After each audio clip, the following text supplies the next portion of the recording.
So many people in here. I'm gonna get stage fright.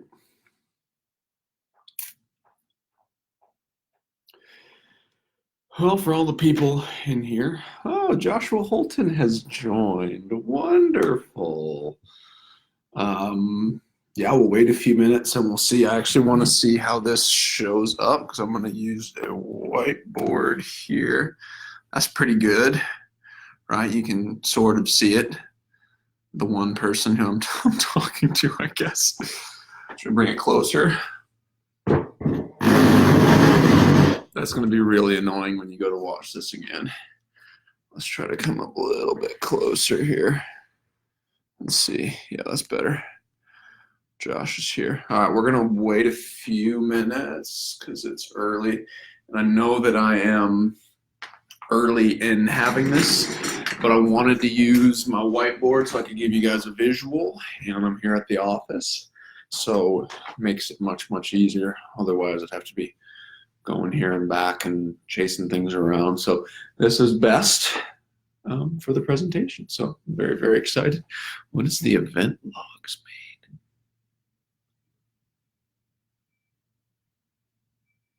Uh-oh, does that mean that is my connectivity okay? Can you hear me? 4 people are watching. I think we're good.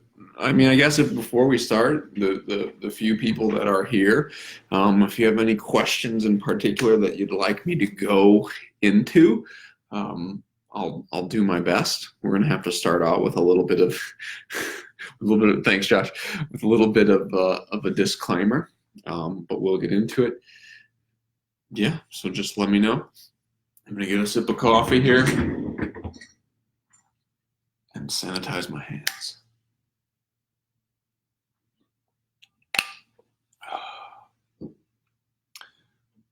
How's everybody's Friday going? Excited for the weekend? I bet we are. I bet we are.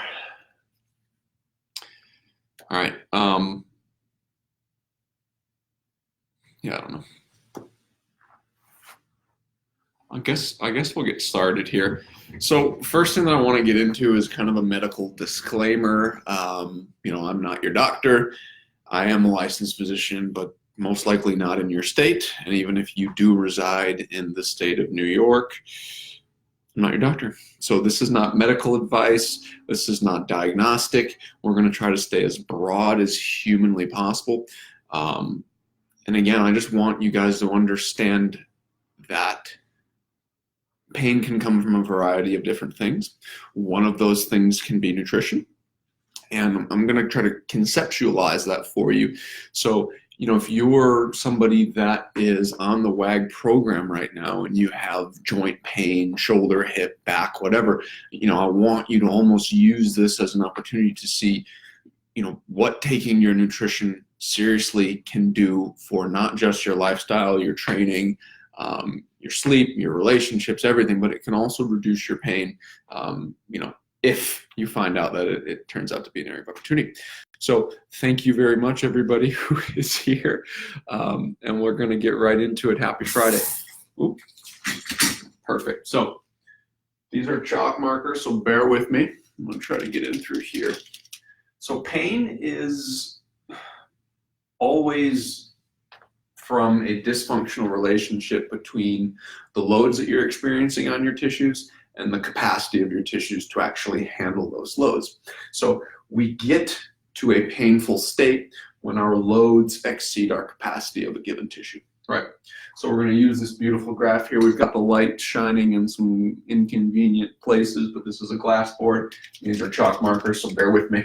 So we'll use this kind of this is the y-axis of this graph to depict and plot out our loads. We'll use this dotted line right here to represent the capacity. Cool. Very, very simple. Very, very easy. So as I mentioned before, when our loads exceed our capacity, we'll go above this capacity line here. We'll use red because that's a really, really nice color to depict this. We experience pain. I don't know if you can see that. When we stay underneath this, right? I'm trying to be as bright as I can with this markers. We have no pain.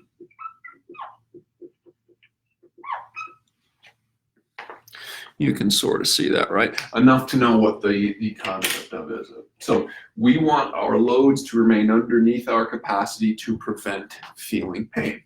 So there are 4 categories of loads that we'll go into, and again, this is very, very broad and very, very general, that when they start to stack up, right, they can either exceed or stay underneath your capacity. So the first one that we will get into is going to be what we call structural issues. Okay, let's move that there.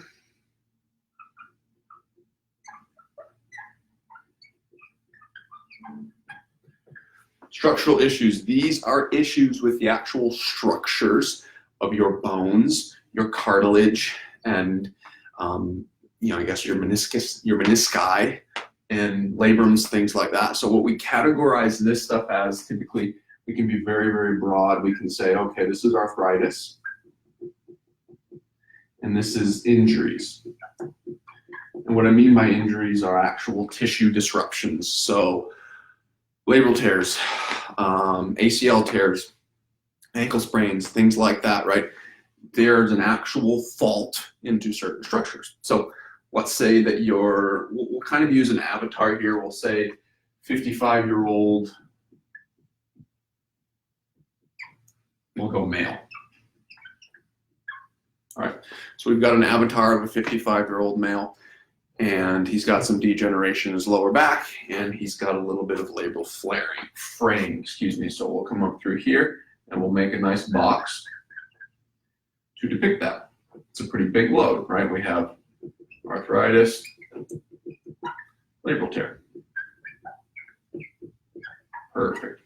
And you can already see how that's going to put him at risk for experiencing pain. Okay. Next thing we'll get into that can drive pain is going to be psychological. We'll say psyche, just to be safe. And what we're going to put underneath the psyche category is stress, right? And repressed emotions.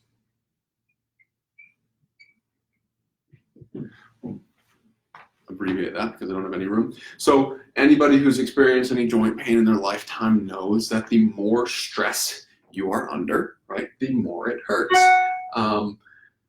We also know from research in the literature that repressed emotions can manifest themselves. Pain. Are you angry? Are you depressed? Are you ashamed? Things like that. We'll say this guy does not have a ton of repressed emotions, which, believe it or not, is uncommon in men. But we'll say he's under a lot of stress in his life. So we'll say work stress is killing him.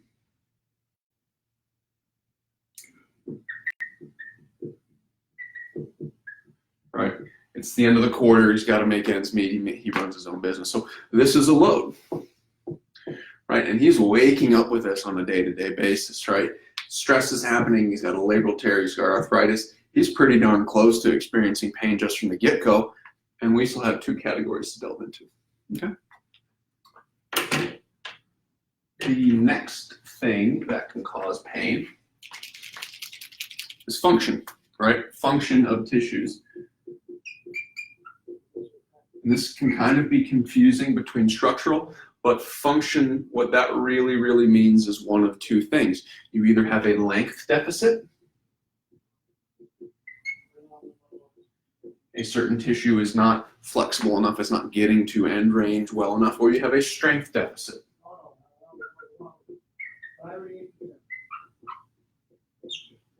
Okay, something doesn't lengthen, something doesn't strengthen. You're basically inflexible, or you are weak in a certain tissue that is contributing to your pain.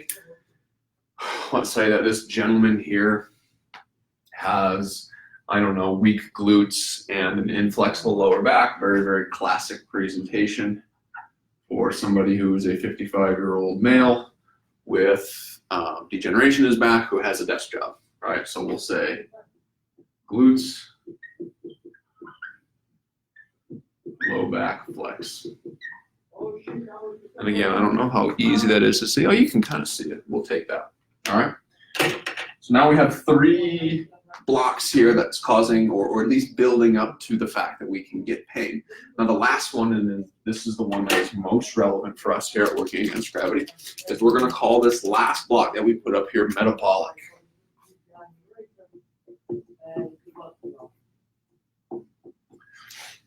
And metabolic we can split into 2 categories, right? First and foremost, we have chemical deficiencies or chemical issues.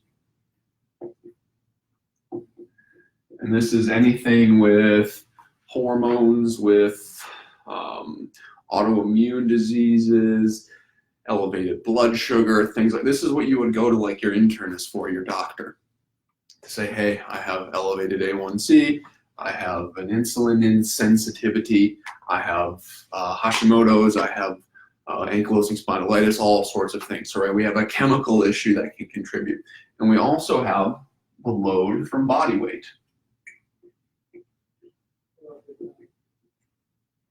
All right, you can imagine how having a sore knee would be made more sore from extra body weight. Okay, so we have this gentleman here. We'll say he's overweight, he has an unhealthy body composition, and he's pre-diabetic.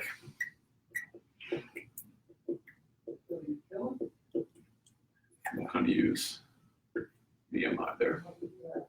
Awesome. So all of a sudden we have this gentleman is now experiencing pain, right? His load has exceeded his capacity. I don't know if you can see that with, yeah, we'll try to just shake that a little bit. Who knows? His load has exceeded his capacity, right? So now we have to take a look at this graph and see where your areas of opportunity are in order to get out of pain, right? And very specifically how it relates to working against gravity, or how it relates to eating healthier, to fixing your diet, right? Is fixing your diet going to necessarily cure your arthritis or fix your labral tear? Absolutely not. So we go and bump over here. Boom. Same thing. Right, that box doesn't change, but as we know, this in isolation may not cause pain. Work stress. Can cleaning up your diet help with work stress?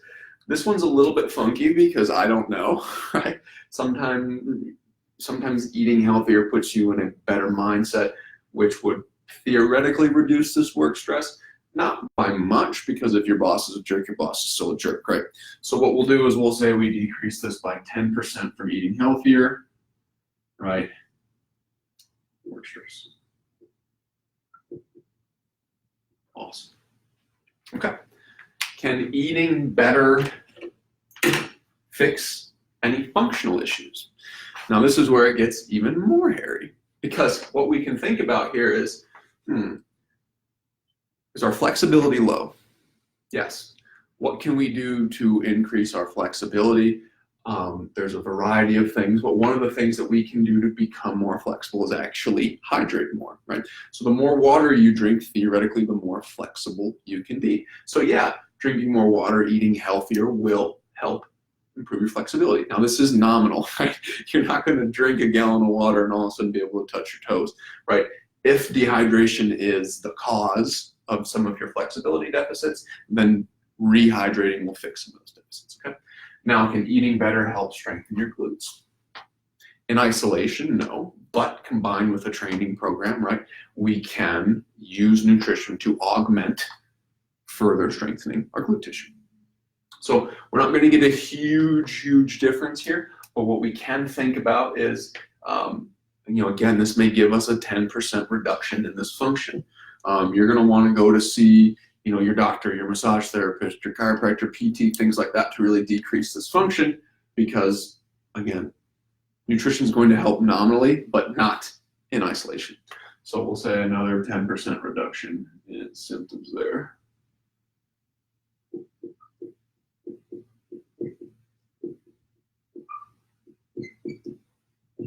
So now we get into the box that everybody's been waiting for. working against gravity is not medical nutrition therapy. So we are not looking to cure anybody's Hashimoto's disease. We're not looking to cure anybody's ankylosing spondylitis. We're not even looking to cure your diabetes or anything like that. We're trying to set up an environment to where we allow you to eat as healthy as possible. And in doing so, and if some of those blood markers improve, then we're really, really happy. But again, we're not after improving this chemical issue. It's more of a pleasant byproduct of what we've got going on. Okay. But what can we do, especially for this, overweight 55-year-old male, is we can really, really work hard and do a wonderful, wonderful job, in my opinion, the best job on planet Earth, really, at reducing people's body weight. Right? So we'll go here and we'll say, yeah, we really, really help reduce his body weight. He's still at risk for some reason, pre-diabetic. So we don't change that, but we do change his body mass index. Okay? So now all of a sudden, we are underneath this capacity, right? We are not feeling pain due to a simple dietary change in managing weight, right? In fueling our efforts to strengthen ourselves, in drinking enough water so that our tissues are hydrated, in being better handled to deal with work stress because our brain's in a good position, our body's in a good position. And again, we're not changing arthritis or labral tear, okay? The same thing can be said, and this is something I really, really wanted to touch on, right? So we can go in here and we can say the same thing about maybe a different type of avatar. And we'll say that this person has too low of a body mass index. We'll go in and say, hey, this is not a 55-year-old male. We'll say this is I gotta go yellow here, too many colors, a 15-year-old female, right? Or let's just, for the purpose of legal issues, we'll say this person is 18. Cool. Just to be safe. Now, we have an 18-year-old female who's too light, right? Her body mass index is too low. She's deficient in things. She's unable to be strong. Her bones are brittle, things like that, right? So actually gaining weight in some instances, in select instances, will cause you to go underneath this capacity, okay? So that's really, really why I wanted to get into this, was to prove how being better from a metabolic standpoint could actually improve pain. Now, if you do have a chemical issue, you're best off going to see a registered dietitian, a registered dietitian, clinical nutritionist, somebody who is licensed to do medical nutrition therapy, your MD if they're well versed in basically if they're well versed in functional medicine. In terms of function, again, we went into this. You can handle this through a variety of healthcare professionals, chiropractors, PTs. Your own trainer can do it if they're really, really good. Now, psyche is something that you'd obviously need a mental health professional to go into and delve into. Some of this ebbs and flows based on the stress of your season, so to speak. And structural, this is where we get really, really interesting. I mean, these are your orthopedic surgeons, to where, they're going in for knee replacements, hip replacements, things like that. These are your orthopedic surgeons that fix torn labrums, right? But this in isolation doesn't cause pain. This in isolation doesn't cause pain. This in isolation doesn't cause pain, and neither does this. It is the cumulative effect of all these things. And depending on what type of professional you go to, right, they will be better equipped at handling one of these boxes to get you out of pain. Does that sort of make sense? Can we can we actually see the board well enough to understand? I can try to post something in the Facebook group that's like a finished product of this, but that's really what I wanted to get into today, was talk about that. So who here has any questions? Go ahead and stick it in the comments. Again, I'm not here to provide medical advice. I'm here to be like an exaggerated version of Google that just delivers search engine results to you in a more efficient manner. There's only 5 people watching, so I don't know if they'll have any questions. 4 people watching. Going down. Do I need to be more interesting? 3 people. Wow. Can we go? Can we go all the way down to 0? No, I'm kidding. All right, guys. Have a wonderful, wonderful Friday. Again, I apologize for this being earlier than usual, but I wanted to use that liquid chalkboard there so I can do my best to depict this from a visual standpoint because I'm a visual learner. All right, guys. Have a wonderful weekend, and I hope you enjoyed it. Hope you got something out of it. And as always, you can message me if you have questions. We should be in good shape. Thanks, guys.